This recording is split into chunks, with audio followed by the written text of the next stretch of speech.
MHT-CET दिलेल्या ज्या विद्यार्थ्यांनी जेईई मेन एक्झाम सुद्धा दिलेली आहे, पण ज्यांचे जेईई मेनचे मार्क्स फेक झाले नव्हते, पण त्याशिवाय त्यांनी जो त्यांचा कॅप रजिस्ट्रेशन फॉर्म कंप्लीट केलेला आहे, अशा विद्यार्थ्यांसाठी किंवा ज्यांचे जेईई मेनचे मार्क्स सीईटी सेलच्या वेबसाईटवर फेच होत नव्हते, त्या विद्यार्थ्यांसाठी सीईटी सेलने खूप महत्त्वाची अपडेट त्यांच्या वेबसाईटवर दिलेली आहे. त्याविषयीच हा व्हिडिओ असणार आहे. नमस्कार, मी साळुंके सर केमिस्ट्रीमध्ये आपलं स्वागत आहे. अजूनही जर चॅनलला सबस्क्राईब केलं नसेल तर प्लीज सबस्क्राईब करा. पहा, मी डायरेक्ट सीईटी सेलच्या वेबसाईटवर येतोय. सीईटी सेलने आज इम्पॉर्टंट नोटीस दिलेली आहे. JEE Main score fetching for BE B tech CAP 2026-27 candidates, आणि ही पीडीएफ जी आहे, ही पीडीएफ म्हणजे ही नोटीस आपल्याला दिलेली आहे त्यांनी, आणि ही जी पीडीएफ आहे ही ओपन केली असता पहा अशा रीतीने ती पीडीएफ आहे. जाहीर सूचना, शैक्षणिक वर्ष 2026-27च्या अभियांत्रिकी पदवी अभ्यासक्रमाच्या केंद्रीभूत प्रवेश प्रक्रिया अंतर्गत जेईई परीक्षेतील गुण प्राप्त करण्याबाबत. ओके, शैक्षणिक वर्ष 2026-27 साठी अभियांत्रिकी पदवी अभ्यासक्रमाच्या केंद्रीभूत म्हणजे कॅप ची ऑनलाईन नोंदणी दिनांक 2 जुलै पासून सुरू झालेली आहे, हे आपल्याला माहित आहे. आता ती 16 जुलै पर्यंत वाढवण्यात आलेली आहे रजिस्ट्रेशन डेट. ठीक आहे. सदर प्रवेश प्रक्रियेसाठी MHT-CET तसेच जेईई परीक्षेतील गुण म्हणजे MHT-CETच्या बेसिसवर पण आणि जेईई मेनच्या बेसिसवर पण इथे गुण ग्राह्य धरले जातात. ओके, आपल्याला माहित आहे ते. एनटीए नवी दिल्ली यांच्या निर्देशानुसार केंद्रीभूत प्रवेश प्रक्रियेच्या ऑनलाईन अर्जामध्ये उमेदवारांचे जेईई परीक्षेतील गुण डिजिलॉकरद्वारे थेट प्राप्त करण्यात येत आहेत. ठीक आहे. काही उमेदवारांच्या जेईई मेन गुणपत्रिकावरील नाव व डिजिलॉकर मधील नावामध्ये तफावत असल्यामुळे नेम मिसमॅचमुळे ओके जेईई मेन परीक्षेतील गुण पर्सेंटाईल प्राप्त करताना तांत्रिक अडचणी निर्माण होत असल्याची बाब निदर्शनास आली होती. या अनुषंगाने एनटीए नवी दिल्ली यांच्याशी समन्वय साधून सदर तांत्रिक अडचणींचे निराकरण करण्यात आलेले आहेत.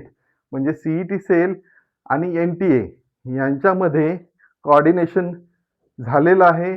आणि आता पहा पुढे, त्यामुळे ज्या उमेदवारांना यापूर्वी जेईई मेन परीक्षेतील गुण प्राप्त करताना अडचणी येत होत्या, त्यांनी आपल्या कॅप पोर्टलवरील लॉग इन मध्ये जाऊन ओके जेईई मेन परीक्षेतील गुण प्राप्त करून अर्ज भरण्याची प्रक्रिया पूर्ण करावी. ओके, त्यानंतर ज्या उमेदवारांनी जेईई मेन परीक्षेतील गुण अर्जामध्ये समाविष्ट न करता म्हणजे कॅप रजिस्ट्रेशन करताना जेईई मेनचा जो स्कोर कार्ड आहे तो फेच होत नव्हता, म्हणून त्यांनी जेईई मेनला नो केलेलं आणि पुढे गेलेले, कारण सीईटीचा स्कोर त्यांचा चांगला असावा. मग अशा विद्यार्थ्यांसाठी सुद्धा पहा,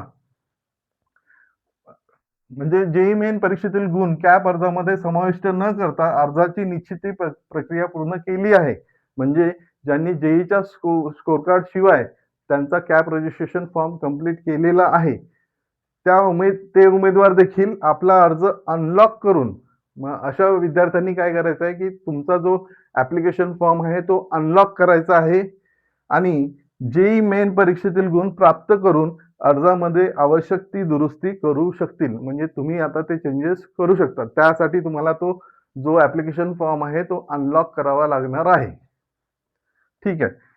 ज्यांनी ई स्क्रुटिनी, फिजिकल स्क्रुटिनी आणि ई स्क्रुटिनी असे दोन पर्याय होते, ज्यांनी ई स्क्रुटिनी हा पर्याय निवडलेला, पहा ई स्क्रुटिनीद्वारे अर्जाची निश्चिती केलेल्या उमेदवारांनी अर्ज अनलॉक करण्यासाठी अशा विद्यार्थ्यांना पहा तो अर्ज अनलॉक करण्यासाठी ग्रेव्हियन्स नोंदवावा लागणार आहे. ओके, तसेच प्रत्यक्ष स्क्रुटिनी म्हणजे फिजिकल स्क्रुटिनीद्वारे अर्जाची निश्चिती केलेल्या उमेदवारांनी अर्ज अनलॉक करण्यासाठी संबंधित स्क्रुटिनी सेंटर, एफसी सेंटर असेल किंवा एससी सेंटर, येथे प्रत्यक्ष भेट द्यावी. म्हणजे शेवटी सीईटी सेलने ही जी महत्त्वाची अपडेट आहे ती विद्यार्थ्यांसाठी दिलेली आहे. खूप विद्यार्थी ज्यांचा जेईई मेनचा स्कोर कार्ड जो आहे तो फेच होत नव्हता सीईटी सेलच्या वेबसाईटवर, त्यांच्यासाठी ही खूप महत्त्वाची आनंदाची बातमी आहे. तुम्ही आता स्क्रुटिनी सेंटरला भेट देऊन तुमचा जो ऍप्लिकेशन फॉर्म आहे तो अनलॉक करा, जर तुम्ही फिजिकल स्क्रुटिनी पर्याय निवडला असेल तर. जर तुम्ही ई स्क्रुटिनी पर्याय निवडला असेल तर तुम्हाला काय करावं लागणार आहे, ग्रेव्हियन्स नोंदवावा लागणार आहे आणि त्यानुसार तुमचा जो ॲप्लिकेशन फॉर्म आहे तो अनलॉक होईल. मी इथे थांबतो. जर हा तुम्हाला व्हिडिओ आवडला असेल तर नक्कीच एक लाईक करा. तुम्हाला काही डाउट्स असतील तर मला कमेंट्समध्ये सांगा. धन्यवाद.